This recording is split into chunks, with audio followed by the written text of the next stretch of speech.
Our country is witnessing and backing the worst massacres of civilians using U.S. weapons since the illegal invasion of Iraq. Bombing hospitals, universities, man-made starvation. These horrors could not happen without the prejudices of huge segments of public opinion. 50% of Americans think Islam is incompatible with democracy.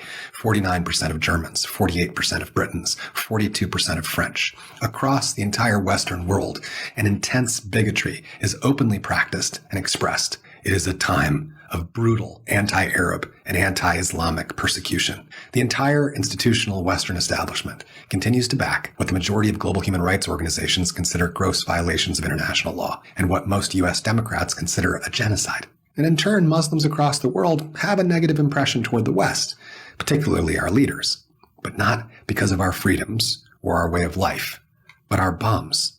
Britain and its imperial protege, the U.S. military, dropped 30,000 bombs on Iraq, killing hundreds of thousands of civilians. Our government has dropped bombs on Yemen, Iran, Libya, Lebanon, Kuwait, Somalia, Bosnia, Saudi Arabia, Afghanistan, the Sudan, Kosovo, Pakistan, and Syria. And that's just since the 1980s. And right now, U.S. bombs continue to rain down on Palestine, killing countless civilians, women, and children.